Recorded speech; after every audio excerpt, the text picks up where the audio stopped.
Sean todas y todos bienvenidos a un nuevo encuentro de Hoy tiene la palabra.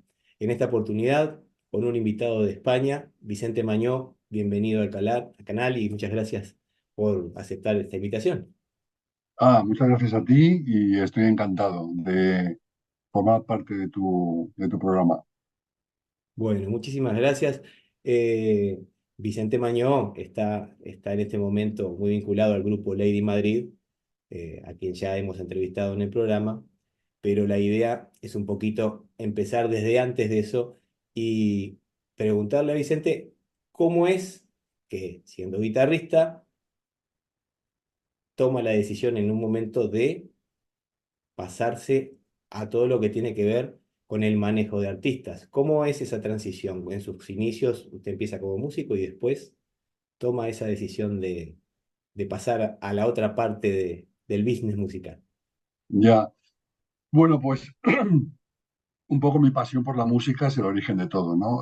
Yo cuando tenía 14 años, yo mostraba una inclinación muy acusada. Eh, yo me daba cuenta que mucho más acusada que la que tenían mis compañeros de colegio, de clase y demás, ¿no? De hecho, mis padres me regalaron con 14 años mi primera guitarra.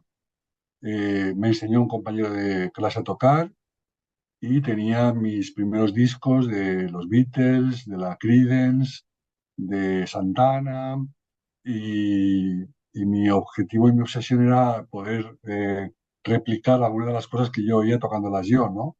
Entonces me esforzaba mucho y al final acabé teniendo una cierta destreza con el instrumento, ¿no? Cuando tenía 17 años monté mi primer grupo y me puse a tocar como músico amateur porque yo era estudiante, pero en mis ratos de ocio los dedicaba a la música. En lugar de otros amigos jugaban al fútbol o jugaban a baloncesto, yo tenía mi grupo de rock. Nos metíamos en un garaje y armábamos todo el ruido posible, ¿no? Hay una época premilitar y posmilitar. En España, en aquellos tiempos, era obligado el servicio militar. A los 22 años tuve que irme y durante ese periodo tuve tiempo de reflexionar para saber qué iba a hacer con mi vida, ¿no? Entonces, como músico, yo soy una persona ambiciosa y con eso me lo inculcaron mis padres desde muy pequeñito, de que tenía que ser algo en la vida importante, destacado e interesante. Y yo me daba cuenta que como guitarrista, a pesar de que te digo, no era malo y tenía cierta destreza, pero no era un virtuoso ni un creativo, no con talento, no. Yo me comparaba con grandes como Clapton o como Jimmy Page, con los ídolos míos de la época, y yo me daba cuenta de que hasta ahí no podía llegar ni iba a llegar nunca, ¿no? Y entonces, ¿para qué meterme en un terreno en el que difícilmente podía abrirme camino? Y decidí, por mis relaciones con amigos músicos, claro, al ser un aficionado de la música, obviamente establece relaciones con amigos, músicos, gente que tiene locales de conciertos y tal. Y entonces decidí, supongo que por la imagen de referencia que yo tenía de mis padres, de mis tíos, que eran todos empresarios, decidí, ya que no podía vivir de la música, sí vivir dentro del entorno musical con las habilidades comerciales que había aprendido en la facultad, ¿no? Y ahí empezó un poco todo. Ujú. Bueno, yo tenía cierta habilidad innata porque ya en mis tiempos de músico éramos un trío que se llamaba Percus. eh, Tocábamos en pubs. En la época, en mi ciudad, en Valencia, los pubs ofrecían conciertos pequeñitos y nosotros tocábamos en ese circuito y yo era un poco el miembro de la banda que se encargaba de cerrar los acuerdos con los locales, ¿no? Claro. Entonces, como consecuencia de eso, muchos dueños de locales de la época me preguntaban por otros artistas. Oye, un grupo sudamericano, oye, un grupo que haga blues, oye, un grupo... Yo contactaba a los músicos con el local, los músicos me preguntaban si podían tocar en el local tal, donde yo tenía cierta amistad. O sea, de alguna forma yo ya hacía de manager sin darme cuenta y sin cobrar por Claro. ello, hacía de intermediario y cerraba acuerdos para otros, ¿no? Claro. Y entonces, cuando volví del servicio militar, repito, en el año 83, decidí hacer de eso una profesión, ¿no? Y entonces, bueno, pues lo que dices tú, se trata de tener muchas relaciones, muchos contactos, agendar mucha gente y bueno, a esa edad, si uno tiene determinación y tiene ambición, que yo la tenía, tiene constancia y un grado de obsesión, tiene que haber en todo trabajo que desemboque en algo, tiene que haber un componente obsesivo que yo tenía.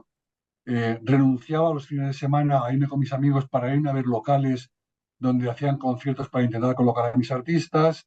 En fin, yo me dediqué en cuerpo y alma 24/7, o sea, las 24 horas del día, 7 días a la semana, me dediqué a esto. Claro, como consecuencia de ello, cuando cumplí 30 tenía toda la infraestructura construida, concebida y labrada, ¿no?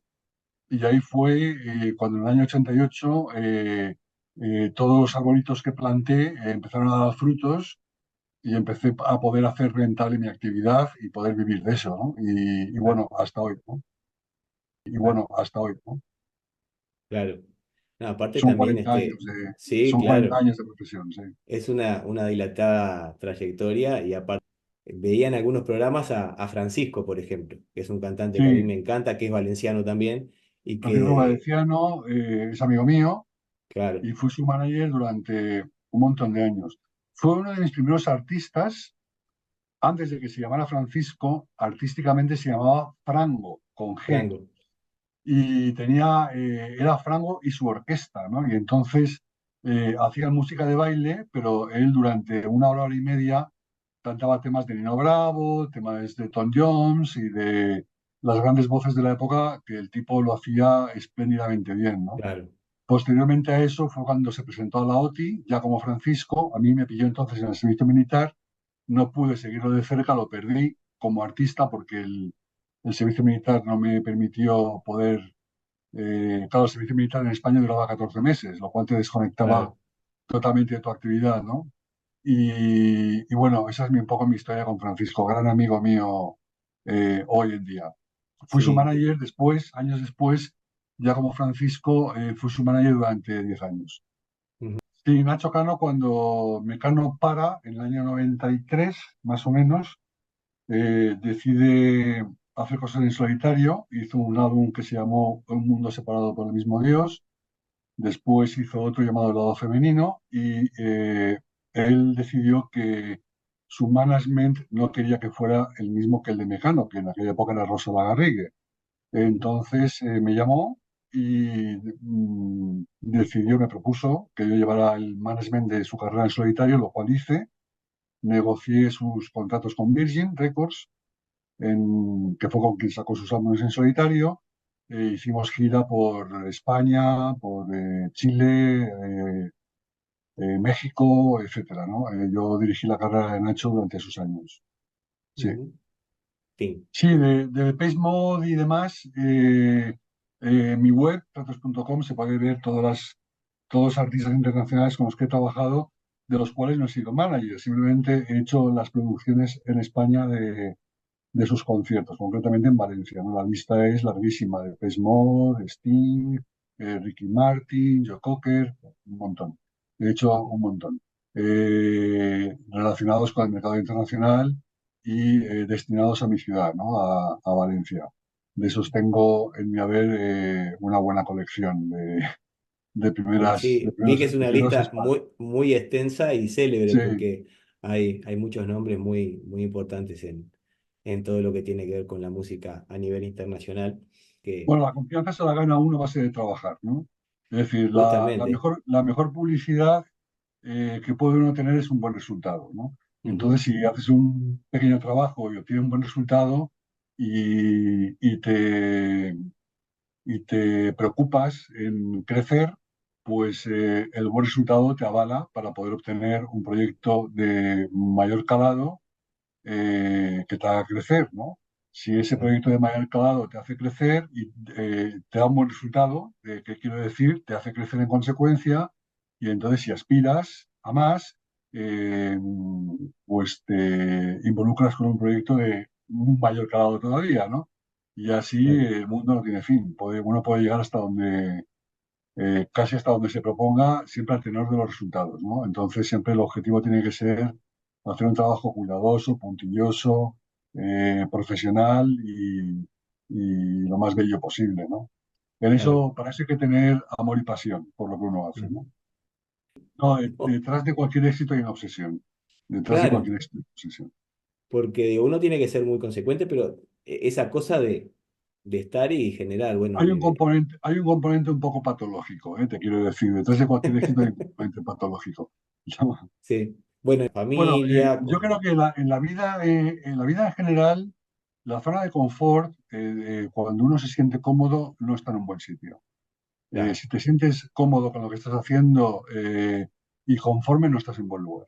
O sea, no estás en proceso de crecimiento. Para estar en proceso de claro. crecimiento hay que estar en proceso de sufrimiento Ujú, eh, y de querer, querer crecer. Ya no es una ambición económica, es una ambición a veces claro, eh, puramente creativa y profesional, ¿no? El querer crecer es sufrir.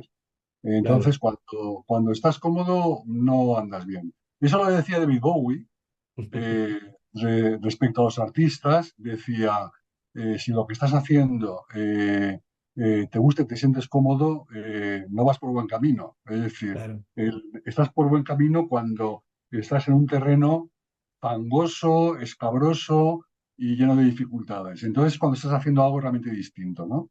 Entonces, claro, bueno, yo estoy completamente de acuerdo con eso. Era la filosofía de Bowie en la música, pero es la filosofía en la vida, o sea, en general para claro, todos, sin excepción, en cualquier orden, en cualquier terreno. Eh, la comodidad y la zona de confort es un mal sitio para crecer. No claro, es una zona natural de crecimiento. claro. Sí, Esto que la zona de hay confort, una frase muy buena que dice que en aguas calmadas nos hacen buenos marineros, ¿no? Pues eso es un es poco verdad. la cuestión.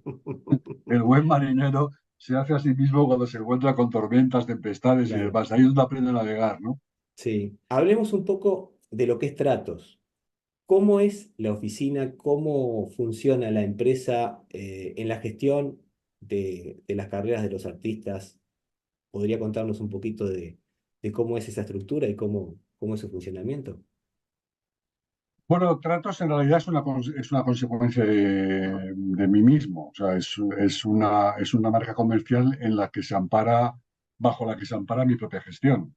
Tengo un equipo de gente que me ha costado mucho formar. Tengo la suerte de que un hijo mío es uno de ellos. Acabó su carrera y hizo su máster y decidió estar conmigo hace 3 o 4 años. Y el otro, mi otra mano derecha es mi hermano Daniel, que lleva conmigo 25 años, es un hombre ya de 50, que también acabó su carrera y me dijo, yo quiero estar contigo. Y entonces en esos dos pilares yo baso toda mi confianza y toda mi estructura. Mi carrera, o la carrera de tratos, que es lo mismo que decir la mía, digamos que ha tenido varias fases y periodos, ¿no? Yo soy una persona muy curiosa, me he dejado pocos palos por tocar porque me ha movido siempre la curiosidad. Entonces empecé en el 84 trayéndome grupos británicos a la ciudad de Valencia, que entonces era una cuna de modernidad y referente a nivel nacional musicalmente hablando. Eh, Después cogí grupos emergentes como Presuntos Implicados, Revolver y alguno más que entonces estaban con su maqueta y no eran absolutamente nada. Me hice manager a la vez de que traía grupos como promotor de Londres. Esos dos grupos crecieron, eh, se hicieron dueños del mercado nacional e internacional en buena medida. eh, y a la vez, en el año 91, se me encarga una producción para los conciertos de Fallas ante 100.000 personas patrocinados por la cadena SER, un grupo de radio importante en España, los 40 principales, y me encargan esa producción porque en la ciudad entonces no había nadie que tuviera idea de cómo se montaban esas cosas. Tengo que decirte y confesarte que yo tampoco tenía ni idea. O sea, yo aprendí, yo seguí entonces el consejo que hoy da el dueño de Amazon, no recuerdo su nombre. ¿Cómo se llama el dueño de Amazon? No recuerdo ahora, pero Bueno, como sea, ¿no? Que dice, si te sale el mejor trabajo de tu vida, no digas que no, di que sí y luego aprendes cómo se hace, ¿no? Pues eso me ocurrió a mí. A mí me hicieron una oferta fantástica, yo no sabía hacerla, dije que sí y luego aprendí cómo. Aquella producción fue un éxito porque yo me dejaba siempre la cabeza en todo lo que hacía y el resultado fue muy bueno, lo que hablábamos antes, de que los buenos resultados es lo que te avala. Y empezaron a llamarme artistas de todas partes para que les montara su concierto en Valencia, ¿no? Miguel Bosé, Mecano, eh, Ole Ole, qué sé yo, El último de la fila, Ketama, es decir, todos querían que yo montara su concierto en la ciudad como consecuencia de que con éxito había hecho aquel famoso del año 91 ante 100.000 personas, ¿no? Que lo hice durante 14 años más, aquel conflicto de fallas. Y entonces me convertí en productor.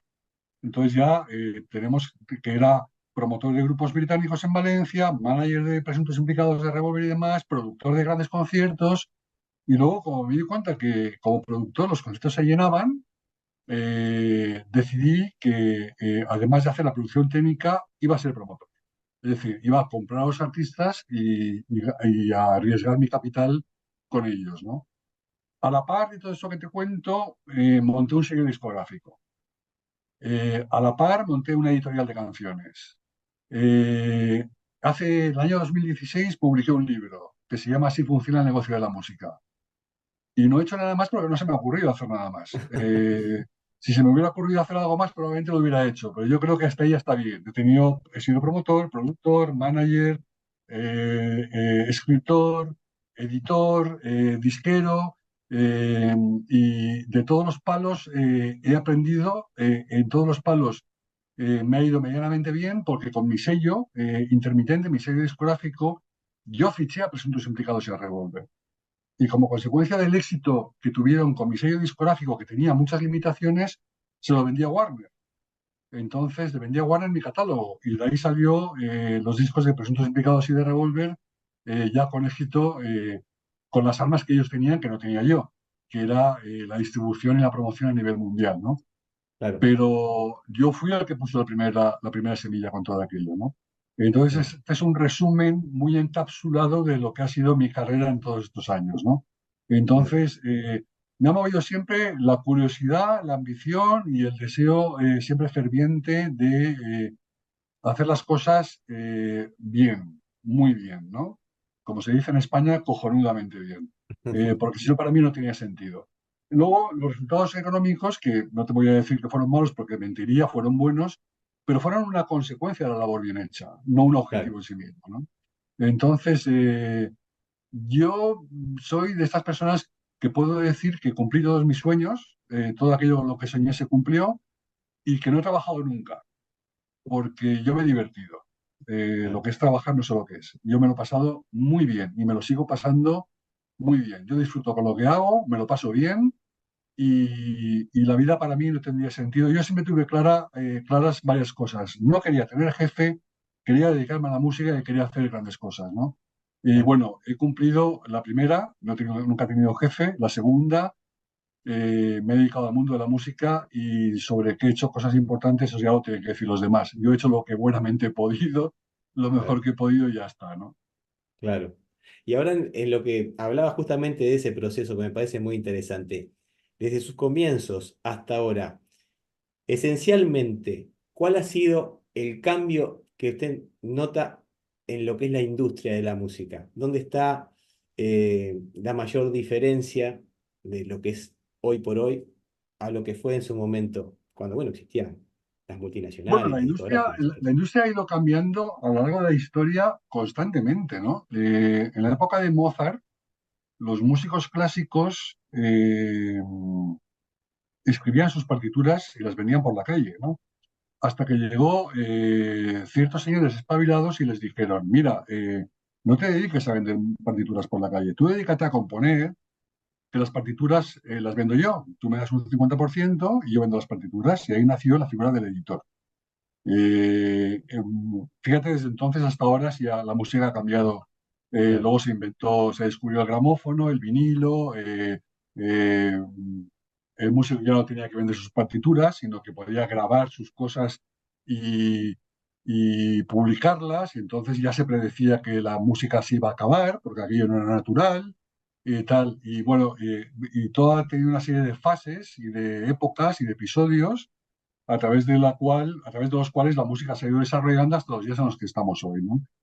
¿Qué pasa hoy? Pues lo que pasa hoy es que la música está completamente democratizada. Es decir, el mar está lleno de peces. Cualquier artista puede grabar eh, no voy a decir con facilidad, pero con mucha más facilidad que antes, su proyecto, su producto y subirlo a las redes sociales de manera inmediata y tener la oportunidad de que la gente le escuche, cosa que no ocurría hace 20 años, ¿no? Hace 20 años había que pasar por el tubo de grabarte tu maqueta, de recurrir a una discográfica, que la discográfica apostaba por ti, que la discográfica lo llevara a las radios, que las radios lo radiaban y que finalmente el público lo aceptara, ¿no? Entonces había que pasar por una serie de filtros que hacía que la música estuviera canalizada y tuviera, ofreciera muchos obstáculos al creador, ¿no? Hoy en día todos esos obstáculos de la noche a la mañana han desaparecido radicalmente. Y entonces nos encontramos con que a los músicos les resulta muy fácil, pero al consumidor les resulta muy difícil. Porque claro, ya no le dan para elegir Hay mucha entre tres oferta. colores, entre tres colores. Ahora hay que elegir entre una gama de colores extensísimo y entonces, ¿qué ocurre? Que la gente consume con mucha rapidez. Antes la gente se veía un videoclip de 4 minutos, se escuchaba una canción de 3 o 4 minutos y ahora las escuchas los vídeos tienen un consumo de 10 segundos porque la gente consume con mucha rapidez, porque hay mucha voracidad, lo cual dificulta mucho al artista poder destacar, incluso al consumidor poder consumir, ¿no? Y en esto, desde la época de Mozart hasta ahora, eh, pues ahora ha habido una serie de procesos que ha hecho que la industria de la música o el proceso de distribución de las obras musicales hasta los consumidores haya sido cambiante y bueno, y que haya surgido ciertos procesos, ¿no? Claro, Y lo que hay es que hacer es adaptarse a los tiempos, siempre. sí, es un excelente resumen y bueno, ahora es un espeto. Pero Entonces, como decía Van Gogh, si tienes una voz en tu interior que te dice que pintes, pinta, ¿no? sí, Pues en tu caso lo mismo. Tú como docente, si tienes una voz interior que te dice que seas comunicador, comunica, ¿no? Porque hay claro, algo en ti que te lo dice, luego hay que hacerlo. sí, sí. Vicente, realmente todo lo compartido ha sido muy interesante. Le quiero agradecer por sumarse al proyecto y por tener ganas de compartir todo esto tan lindo que nos ha contado. Y bueno, decirles como siempre a las personas que van a ver este video que todo lo que tiene que ver con la actividad de Vicente va a quedar registrado en la descripción del video, sus redes sociales y demás para que puedan informarse de toda su actividad y que puedan conocer más de su propuesta y todo lo que tiene que ver con contratos, su agencia y demás. Así que bueno, va a ser un hasta pronto y un hasta siempre cuando nos vuelvan a convocar estos temas. Yo tengo pensado en algún momento darme una vuelta por España, que me diga que de repente tengamos oportunidad Si de te das conocer una algún vuelta por proyecto. España, déjate caer por Valencia, que una paellita, una paella como Dios manda, tienes Ahí va, a tu disposición. perfecto. Le agradezco muchísimo. Bueno, así que muchas gracias y nos estamos viendo cuando la música nos convoque. Hasta siempre.